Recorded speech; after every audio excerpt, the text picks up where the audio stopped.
German generals laughed at U.S. logistics until the Red Ball Express fueled Patton's Blitz. In the last week of August 1944, a German staff officer named Major Friedrich von Criegern sat in a command post somewhere east of Paris and tried to make sense of what his reconnaissance reports were telling him.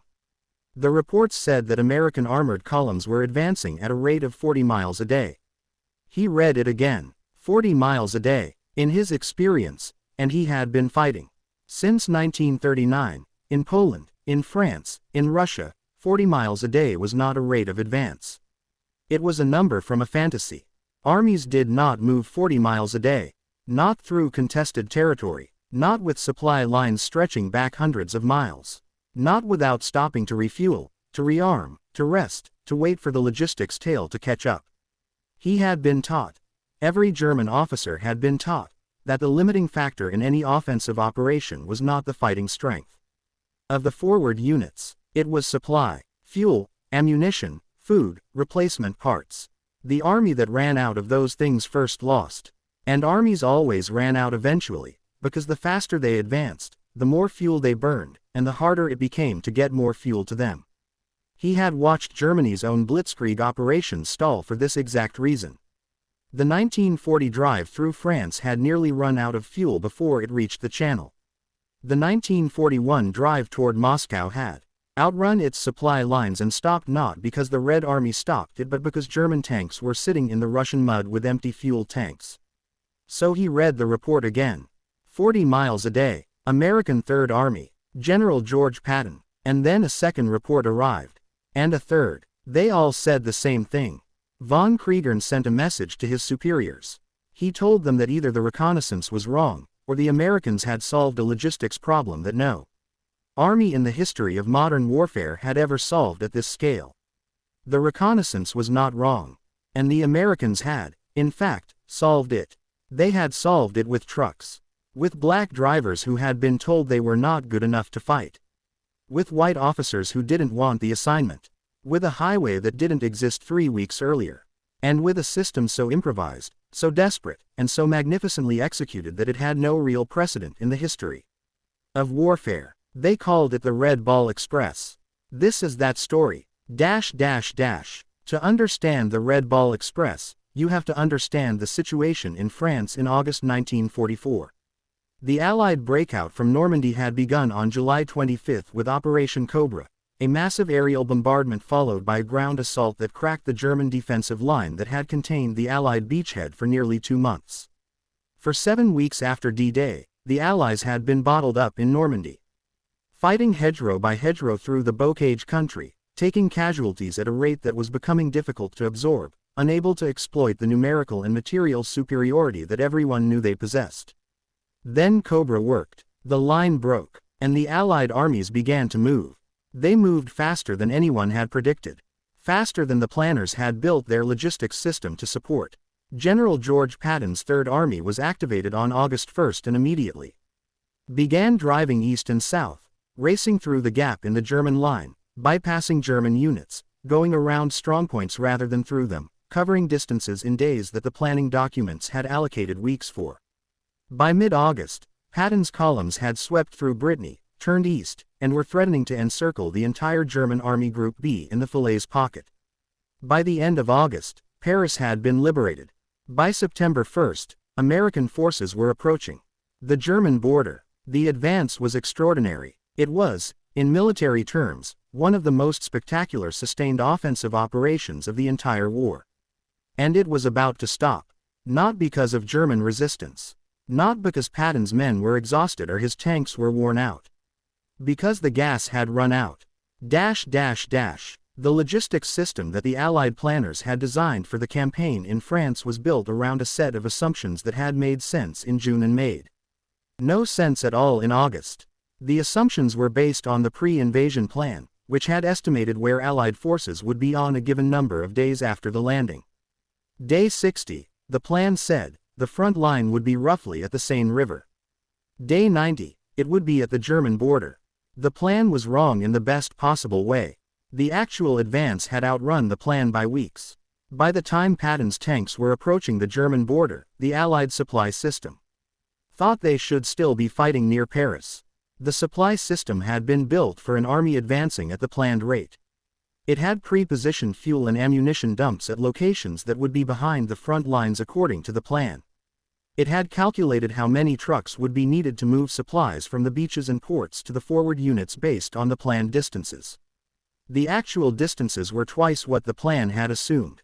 The supply depots were in Normandy. The fighting was in Belgium and approaching Germany.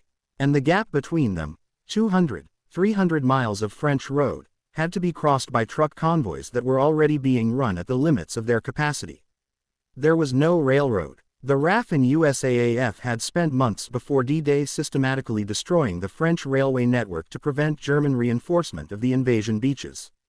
They had done their job extraordinarily well. By August 1944, the French rail system was so thoroughly wrecked that it would take months to repair. Which meant that everything, every gallon of fuel, every artillery shell, every box of rations, every replacement part, had to move by truck. And there were not enough trucks. On August 21, 1944, the logistics crisis reached the point where senior commanders had to make a brutal choice. The front was moving faster than the supply system could support. Something had to give. Either the advance would have to slow, which meant giving the Germans time to recover, to establish a new defensive line, to bring in reserves, or the supply system would have to do something it had never done before. It would have to run faster than it was physically designed to run. The decision was made at the level of Lieutenant General John Lee, commanding the communications zone, the vast logistical organization responsible for getting supplies from the beaches to the front. Lee's transportation officer, a brigadier general named Doswell Gasser, presented the plan on August 24. They would create a dedicated one-way truck highway running from the supply depots in Normandy to the forward distribution points near the front. Trucks would run continuously, day and night, without stopping. The road would be divided. One lane east, carrying loaded trucks, one lane west, carrying empties returning for another load. Military police would control access. No private vehicles, no military vehicles that weren't part of the system. Just trucks, moving in a continuous stream, around the clock. They needed a name for the system. Someone suggested the Red Ball, the railroad term for an express freight service, the highest priority, the one that didn't stop for anything. The Red Ball Express. It would begin operating in 72 hours. Here is the detail that tends to get lost. The Red Ball Express was driven almost entirely by black soldiers. In 1944, the United States Army was a segregated institution.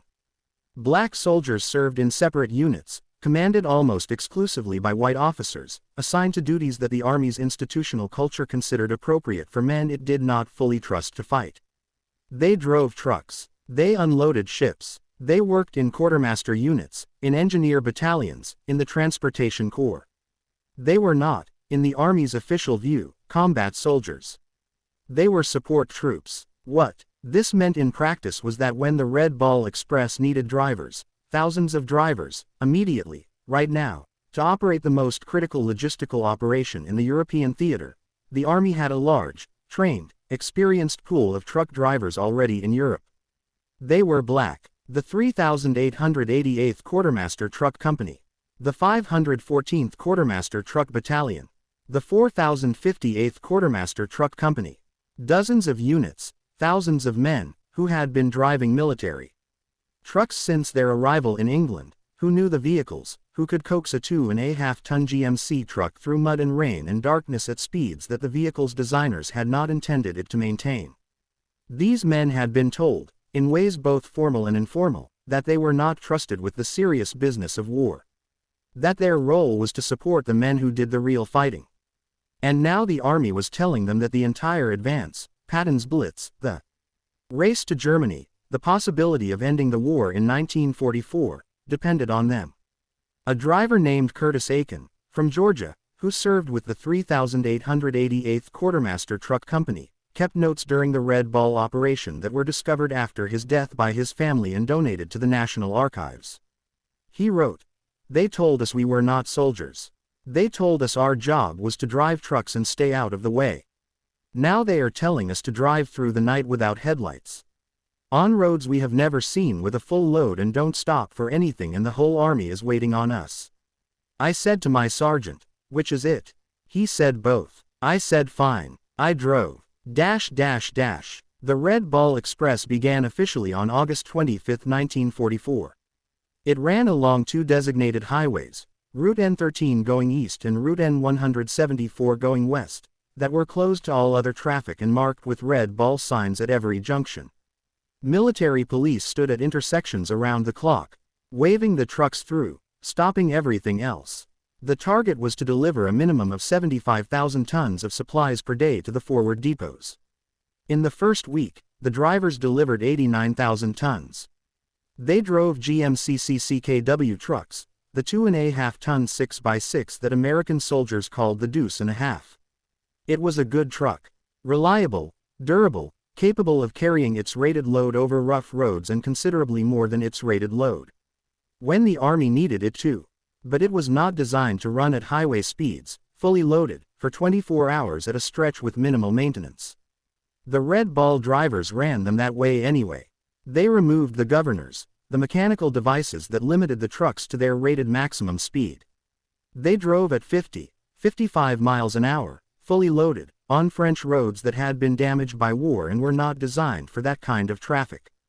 They drove at night, without headlights in the early weeks, because the blackout was still in effect, navigating by the white-painted rocks that quartermaster units had placed along the route and by the red taillights of the truck ahead. A driver named Johnny Stevens, from Alabama, wrote in a letter to his mother, "Mama, I have not slept in 3 days. I drive until I cannot keep my eyes open, and then another man drives and I sleep in the cab while it is moving, and then I drive again. We all do this. Nobody complains because we know what the load is for. We know where it is going.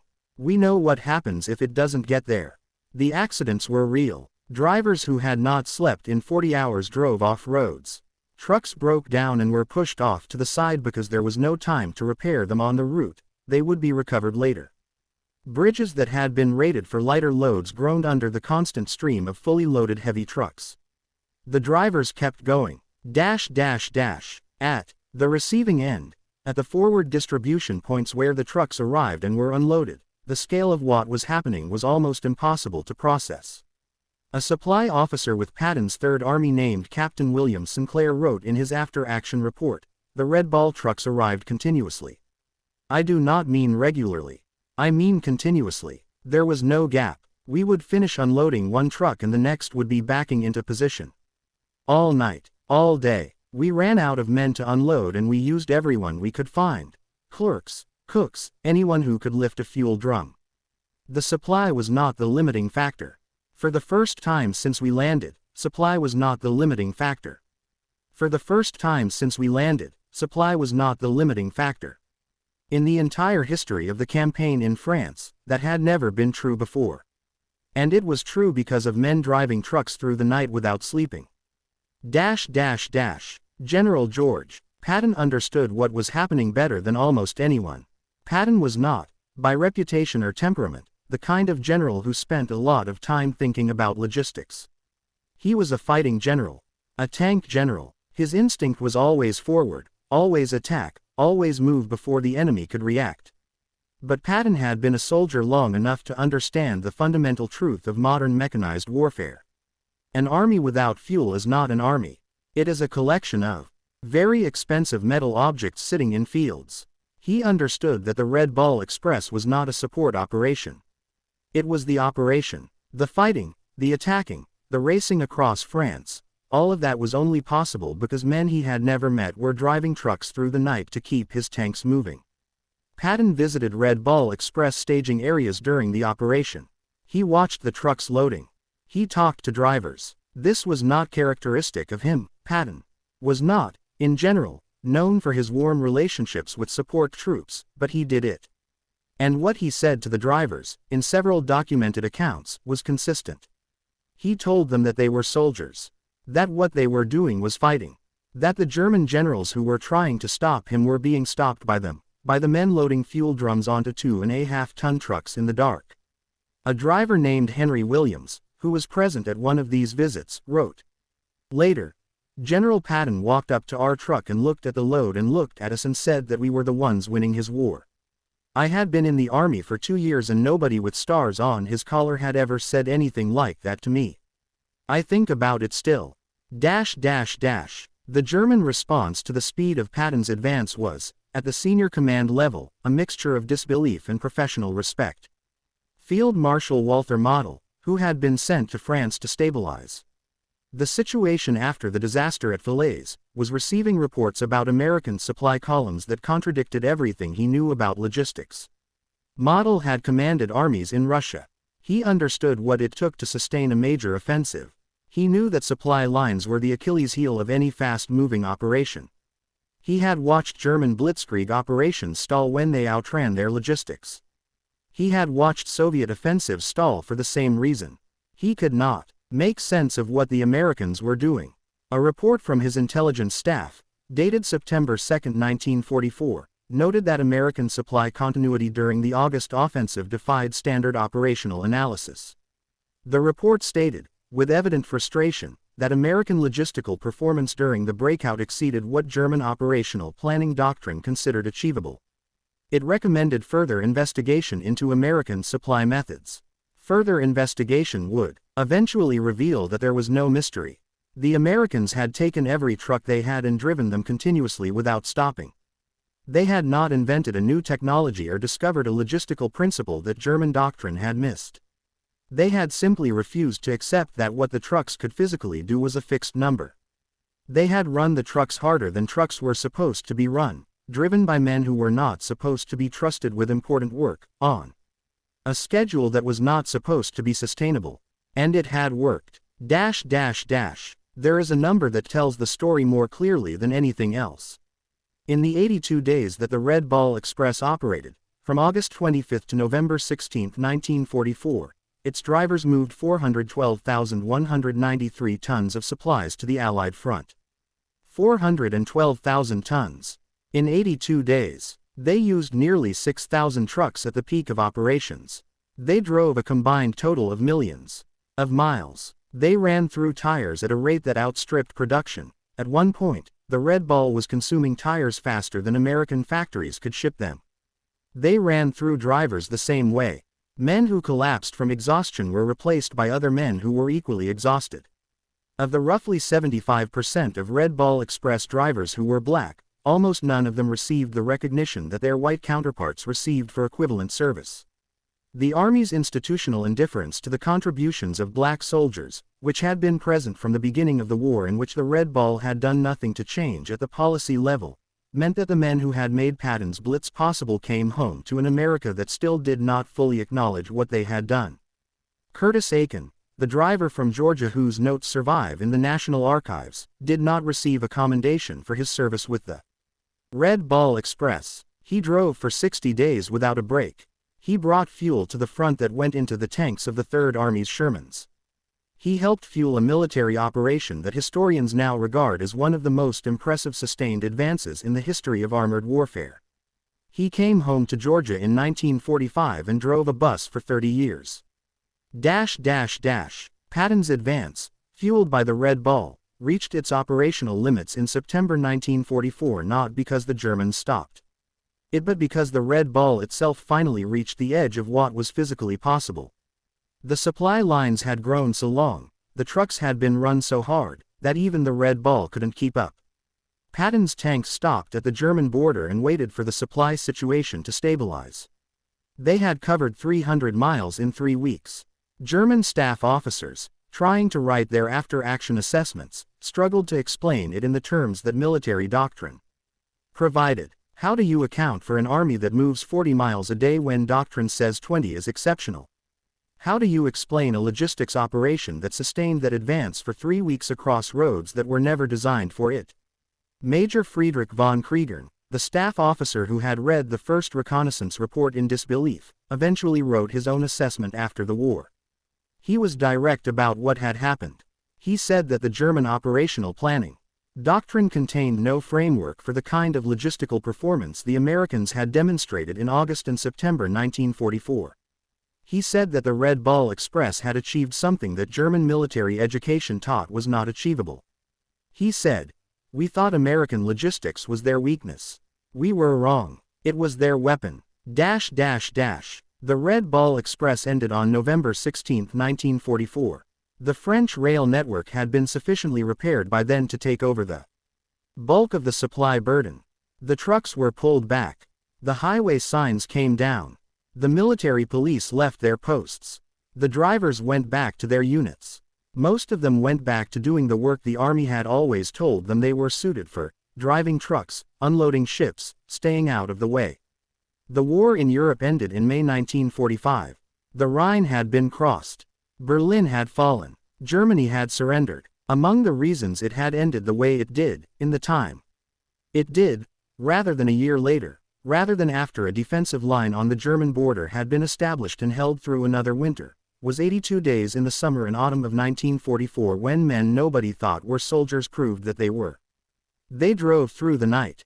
They removed the governors from their trucks and pushed the engines past the limit. They slept in the cab while someone else drove and then took the wheel again. They delivered 412,000 tons of the supplies that fueled the fastest sustained advance in the history of armored warfare. Henry Williams, the driver who had been told by Patton that he was winning the war, was asked about it decades later, in an interview recorded for an oral history project in the 1990s. The interviewer asked him if he believed it, if he believed that what he and the other drivers had done had really mattered, had really changed anything. Williams was quiet for a moment. Then he said, "Patton's tanks got to Germany because we drove all night. You tell me if that matters."